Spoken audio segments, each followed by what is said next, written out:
I was very late and ran, pushing aside the crowd of hipsters. Stupid punk festival. But then I stopped short. In the crowd, I noticed my boyfriend walking with some girl, hugging her. Hey, what does that mean? I caught up with him and grabbed his arm. Who is she? But Ron, as if nothing had happened, said that this was his new girlfriend. I was furious. What about a relationship? Ron laughed, saying I cheated on him first. I didn't know what he was talking about. Then Ron showed me a picture of me making out with a bartender in a nightclub. How is this possible? Anxious, I tried to explain that it was probably just a girl who looked very much like me. But Ron wouldn't even listen to me and just left with that girl. Absolutely knackered, I dragged myself to the cafe, where Wendy, my friend, was waiting for me. We were supposed to meet before my important interview. Wendy gave me a quick wink saying, I see why you're late, but then she noticed that I was as pale as a ghost. I tried to say something, but I couldn't help but then started crying. I told my friend about Ron and the photo we broke up about. I thought Wendy would support me, but suddenly she said I didn't have to lie to her. She was at the party and saw everything with her own eyes. Wendy even talked to me. But I was so drunk, it was clear why I did not remember anything. I had never had a drink in my life. But Wendy didn't believe me, and this was my best friend. I didn't want to talk to her anymore. I looked at my watch and realized I was late for a meeting. I had an important interview scheduled for a position as a journalist for a major publishing house. My parents really wanted me to build a brilliant career. I was out of the cafe in a flash. It took a long time to wade through the crowd of screaming punks to the publishing house, so I came right up to the beginning of the meeting. And then at the entrance, some passing guy crashed into me. A red stain instantly spread across my blouse. That jerk doused me with cheap booze from his bottle. Heck! I ran as fast as I could to the nearest bathroom to wash my blouse. Fortunately, the stain was removed, but I did not have time to dry it in such a provocative way. I looked like a contestant in a wet t-shirt contest. What would they think of me? In addition, now the ugly scar on my right shoulder could be seen. I was embarrassed by it since I was a child. Sighing, I buttoned up my blouse and ran to the interview. Nothing more to lose. As soon as I entered the boss's office, he gave me a disdainful look. Of course, a see-through blouse, and I smelled of wine. Before I could say hello, the boss said sharply that I was not suitable for them, and all because of the blouse? I tried to explain, but the boss handed me a newspaper from yesterday with the headline, Punk Festival Scandal. It was me in the photo. The article said I was terribly drunk and singing obscene songs. Barely dressed until the police took me away. I shouted that it was complete nonsense. During those events, I was in the library and preparing for exams. But the boss didn't believe me. They don't want people who spoil the company's image. I took the paper with me when I left. The damned hipster girl ruined my life. I needed to find out who she was. With a newspaper in my hands, I went to the stupid festival. It was disgusting to go there, but I, as a journalist, had to get to the bottom of it. I showed a photo of the girl of bunch of punks and asked about her in bars, but everyone said the same thing. I was in the photo and I was cool. Thanks for the help. At some point, I thought, what if this was a prank from someone I knew? Photoshop? But why? Suddenly, my thoughts were interrupted by a bright flash of fire. I found myself at the fire show site, and then, in the midst of the flames, I saw her. My exact replica was juggling flaming balls. I could see a scar on her left shoulder that looked like mine. Probably she had gotten it at the fire show, but why expose such ugliness? The girl finished her performance, and I went over to her. The hipster girl was taken aback. What the hell? Are you my clone? The girl's name was Alice. She laughingly told me that she too had been pestered by rumors that she had taken off all her piercings and was holed up in a library. I tried to explain to her that my life had suffered much more, but Alice was absorbed in her own thoughts. She thought it was all very funny. Then Alice was interrupted. It was necessary to return to the performance. If anything, copy. You know where to find me. She said and ran back to the stage. I went home in a state of complete confusion. What just happened to me? At home, I told my parents about this crazy Alice and showed them the photo. She was the reason I failed the interview. But they threw the paper away without even looking at it. What if she's my clone or my sister? I did not calm down, but Dad said it was all nonsense. All he cared about was my failure in the interview. Now you have to study twice as much to get into college. He announced that I would be under house arrest until the exams. He and my mom decided that during this festival, I had nothing to do on the street at all. I had to think about my future. Okay, Dad, but I couldn't stop thinking about Alice. Who was she, and where did she come from? We needed to talk again. So I decided to run away from home and get out of the room through the window. I had never violated my parents' prohibitions before, but the truth was much more important. Alice was glad to see me. But I immediately pounced on her and asked why she wanted to ruin my life. But Alice just laughed, said that everything that was being done was for the best, and offered to take part in a fire show together. "It'll be spectacular like a fire show of twins," she exclaimed. Well, no. Why would I be waving fireballs half naked? But Alice made a condition. She would talk about herself in detail after my participation in the show. Well, I was willing to do anything to find out the truth. For the sake of complete similarity, Alice made up me as well as herself. We became completely indistinguishable from each other. We practiced a little and the show started. I didn't expect it, but it was such a delight. During the performance, I couldn't take my eyes off Alice. With the fires lit, she looked so free. So confident. No obligations, no cramming, no rules. Oh, I wish I could feel that freedom for a second. I stared at Alice, and the fire I was holding leaned out of my way. My shirt immediately caught fire. I screamed. Alice quickly jumped up to me and put out the fire. The shirt was ruined and I took it off. Then Alice noticed my scar. "We have too much in common, Copy," she joked. I looked at her and thought Alice was my complete opposite in character, but I also liked her. Amazing. And then there was the coincidence. The scars, the same appearance, like in the movies.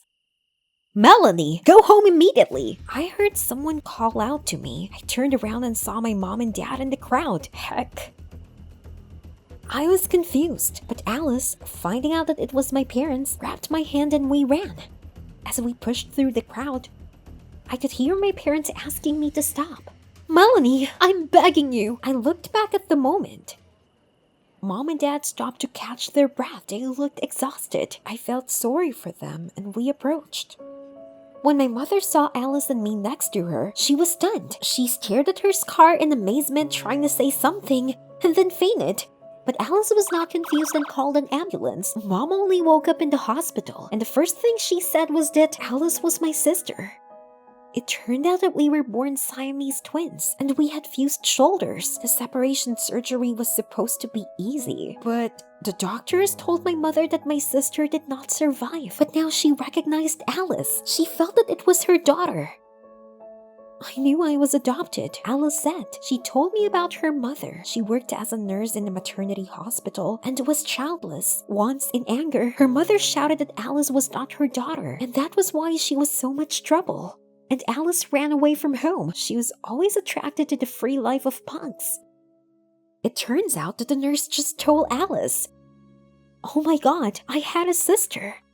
I couldn't believe it. Tears were streaming down my cheeks. And Alice kept laughing and hugging us, her real family. My mother's health was not in danger, and we quickly drove home, all together. Alice wanted to stay with us during the festival. My parents didn't mind at all, and neither did I. Soon, I successfully passed the exams, and my house arrest was lifted, so I was able to go to the fire show even though I often hid it from my parents. Alice spent time with her mom and dad. She was glad that she had found her real family. We had been thinking about these changes in us for a long time, and in the end, we decided to switch places. We changed into each other's clothes and pretended that Alice was going to continue hanging out with her punks. But in fact, she stayed at home with her parents. and I want to conquer the expanses of a new, cool life. So, come to the next fire show. I'll rock. Hi, I'm Sandy. Have your jokes ever gone so far as to make you scared for your or someone else's life? This is my sister Barbara. We're twins. Once we traded places, we only wanted some fun, but got into a bit of a situation. When we were little kids, our parents divorced and we were split. I stayed with Dad and his new family, and she stayed with Mom and her new husband. We live at a distance, but see each other often. Once we watched a movie where two twin sisters pretended to beat each other. We thought it would be fun to do the same. We couldn't believe people'd buy it. Dad and my stepmom once had a hiking vacation, and Mom and stepdad were throwing a party. Barbara had always dreamed of a mountain hike, but Mom wouldn't let her. And I've been on a few and was ready to trade places. We swapped our clothes. I gave my sis my favorite red jacket. We also swapped phones. We couldn't believe our parents would buy it, but it was worth a risk. In the worst case, our parents would be angry, nothing more. Or we thought so. Being Barbara was pretty fun. The guests asked me things, and I tried to reply as if I were her. I said I had a boyfriend who read me poetry every day. It was fun at first, but then my discomfort grew. I felt really out of place. I had to wear a pretty but uncomfortable dress. Use stupid table utensils I didn't know names for. People kept talking about stupid stuff like neighbor's new car. No one laughed at my jokes. I saw Mom was worried that the guests were judging me and finding my manners lacking. I didn't know what else to talk about. That hadn't happened to me before. Finally, I apologized, said I wasn't feeling well, and went to bed. I didn't get to sleep. Mom woke me up worried the next morning. Pale and anxious, she sat on my bed and said she had horrible news. I thought our lie was disclosed and was ready for a little scandal, but Mom said that Sandy, that is me, went missing. I was shocked. It must have been a bad joke. But Mom was serious. Have your relatives ever gone missing? Please share in the comments. I was scared. I had to tell Mom of our joke and that I was Sandy and Barbara was with Dad. Mom was horrified. She was unhappy and so worried about my sister, she almost wasn't angry at me. Mom said Barbara had gone tired and nervous quickly, had a fight with Edith, my stepmom, and decided to get back to the town. But she didn't make it home and her phone was off. I didn't get any calls from Barbara as well. I couldn't believe it. I knew she wasn't used to a lot of exercise, and Edith had a weird sense of humor. I hadn't thought it would go so far. But Mom wasn't mad at Edith or me, but at Dad. It looked like he didn't watch over one daughter and lost another. She was worried sick about Barbara. She wasn't used to the forest, could get lost, or worse. Mom and my stepdad and me went to Dad immediately. I was sifting through the possibilities of where Barbara could have gone. When we saw Dad, he was crushed. Edith looked guilty. I was feeling down for myself. If it weren't for our stupid idea, and I wouldn't let her go on a hike, this wouldn't have happened. We all wrecked our brains about what to do next. While there was a rescue operation going on, I started calling all of the friends. It turned out it wasn't for nothing. Martha, our friend, said she'd seen me in the city and even had a few words, though I'd behaved strange. I was going to ask for details, but the police called my parents at that moment. They said a young woman's body had been found in the river, and the description matched. We panicked.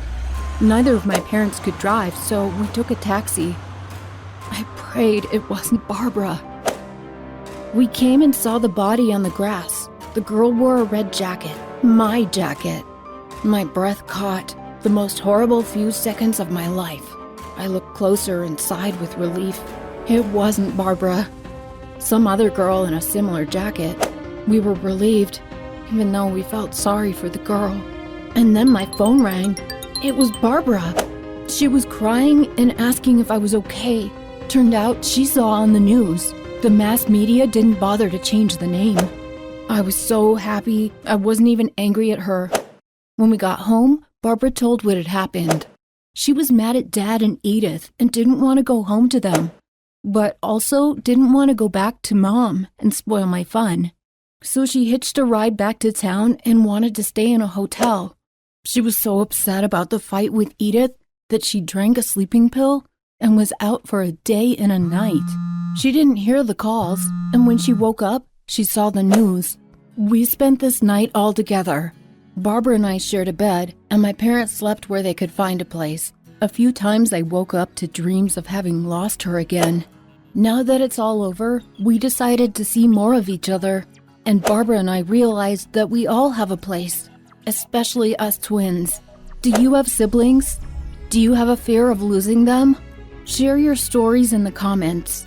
If you want more people to see this video, please like it, subscribe to our channel, and hit the bell button to know when we release our next vids. Have a great day, and may your pranks never get out of control.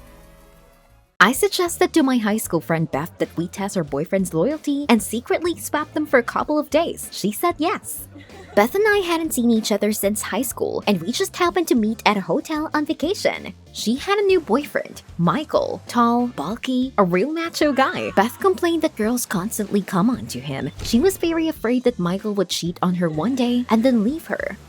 I thought about it and immediately suggested it's easy to check. Let me seduce Michael, and you try to seduce my cute Larry. Let's check our guys on the loyalty. In fact, I wasn't going to check on anyone. Today, I would finally get my revenge on Beth and take her macho Michael away, and she would realize how disgusting she was to me at school. I had not forgotten this pain until now. In high school, Beth and I were close friends. I had always been a mousy girl, but I was lucky enough to date the school's pretty boy. And Beth stole him away right before graduation and broke my heart forever. Beth must have forgotten how mean she was to me, but I remembered everything. I often thought about revenge, but I didn't expect that I would actually be able to do it.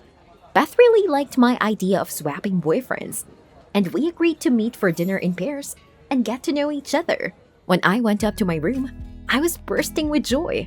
My dear Larry was waiting for me in my room. He said he missed me a lot. It was a good thing that he was so loyal to me, and he was head over heels in love with me. Larry, can you imagine? I met a school friend. We want to have dinner tonight. I said immediately. Larry was delighted. He was curious about what I was like at school. That evening, we met Beth and Michael at the restaurant. Over dinner, Beth and I talked about our high school years and shared our experiences of growing up. It was like our roles were reversed, and now she was a mousy girl next to her macho man, and I was a confident beauty. But it was time to get to the plan. There was an ad on the table that said there was a free salsa class at the hotel tomorrow night. Great, it fits. I immediately said that I had long dreamed of learning to dance and really wanted to go to this lesson, but unfortunately, my Larry hated dancing and winked slightly at Beth. She played along with me. Michael, he loved dancing too. Go out with Hannah. It was funny. Beth trusted me so much, a naive fool. Michael was happy to accept my invitation, but Larry immediately dropped his head. Hey baby, do you mind? He said he wanted to watch the sunset together. Well, honey, there are sunsets every day, and the dance class is only tomorrow. Moreover, you can watch the sunset with Beth. Larry reluctantly agreed. Everything went according to plan. I wish it was tomorrow. I would have no problem stealing Michael from Beth. Let her know how much it hurt me when she took my love away.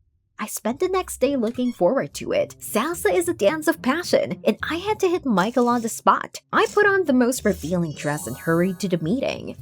Michael was waiting for me in the hall, and he was dressed up fine. I was not surprised Beth was so nervous about him. We went out on the dance floor, the music started playing, and we started to rock. I wriggled around him for an hour, but Michael was only interested in dancing, and kept saying that salsa was just great. Damn, this class was about to end, and I was not making any progress. I needed to do something urgently. Then I came up with a brilliant idea. 5 minutes before the end of the lesson, I pretended to twist my ankle and to fall. Michael immediately scooped me up in his arms. Since I couldn't seduce him, I would at least take a photo. I hoped this would set Beth off.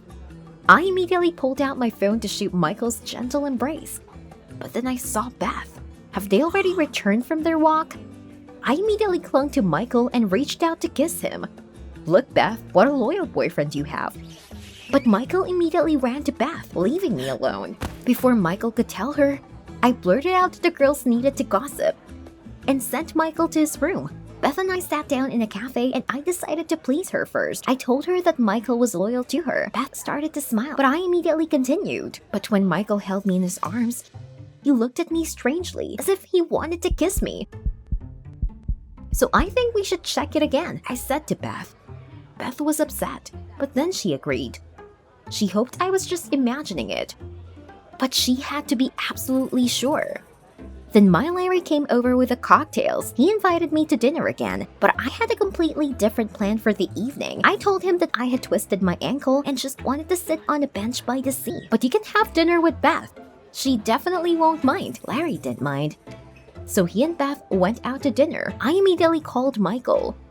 "Come to the beach in 10 minutes. I want to go for a walk along the beach, but my Larry is not right here now, and walking alone in the dark is so scary, and my leg hurts." And I also briefly added that I warned Beth.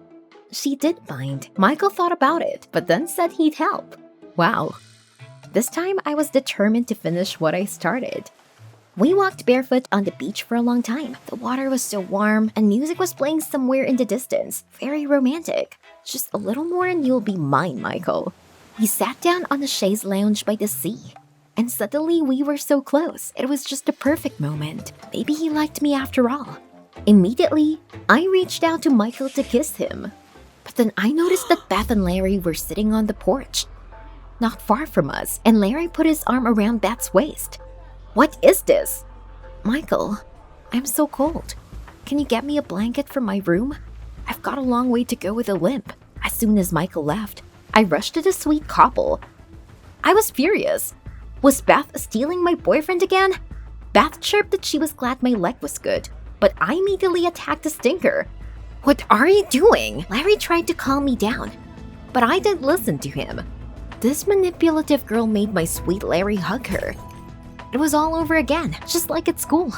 I couldn't stand it and ran away. Larry started after me, but I yelled at everyone to leave me alone.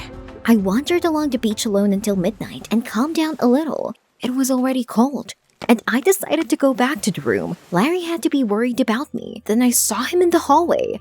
I started to call out to Larry, but he suddenly came up to Beth's room. What had he left there? Before he knocked, he glanced around furtively and almost saw me. Heck, I hid around the corner just in time. Beth opened the door and he immediately invited her to take a walk. What? Beth playfully reminded him that he actually had a girlfriend. But Larry suddenly kissed her. A lump rose in my throat, and he swore his love to me yesterday. All began to boil inside me. I ran to them and pushed Larry away. Beth made excuses that Larry hit on her, but that was a lie. She stole my boyfriend again. At that moment, Michael came into the room, and I kissed him without thinking, right in front of Beth and Larry. "Here you go, my friend." Beth pushed me away and started yelling that I was so much better at school, and now I was a toxic stinker. "But you haven't changed a bit." I blurted out, "You stole my first love, and now you're doing the same thing."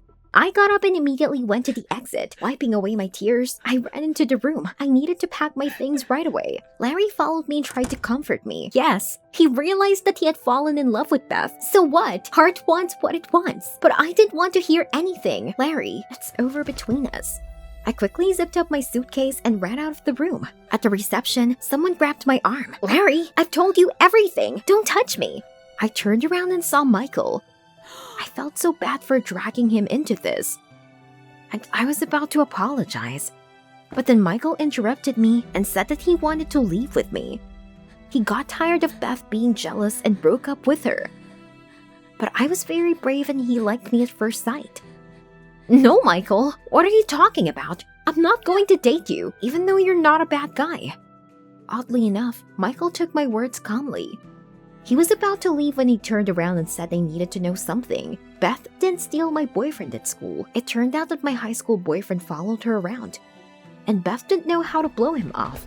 But why should I believe Michael's words? A man I had known for 2 days? Michael just smiled and said that all these years, Beth had been worried and thought that I had ruined our friendship, and was waiting for me to come back and apologize. With that, Michael left. I wondered if he was telling the truth. Maybe it really wasn't Beth's fault, and I'd been wrong all these years. Oh my god, while I was planning my revenge, she missed me. I needed to find Beth. I ran to her room, but it was empty. Damn it. I looked for her all over the hotel, but she was nowhere to be found. Where had she gone? And then I noticed her sitting alone in the bar. I ran to her. Beth, I'm sorry. I was such a fool. The pain and the idea of revenge were so deeply embedded in my heart that I completely lost my head. I didn't even think about the suffering I could cause by my actions. Beth was silent. I thought that she would never forgive me, but she suddenly said that she understood everything, and to be honest, she also missed me very much all these years. We sat in the bar until morning, talking and remembering the past. How stupid we were. Beth and I stayed at the hotel for a couple more weeks to cut fully loose, without all these guys, scandals, and intrigues. Soon, Larry flew home, and Michael did not long worry about the breakup with Beth and found a new girlfriend. We saw them at the bar a couple of times. But what did it matter now? All that mattered to us was that Beth and I were finally reconciled. How I missed her. Whatever cool boyfriends we have in the future, now we will never fight over them. Did you like the video? Subscribe and like it. Support the channel. Thank you.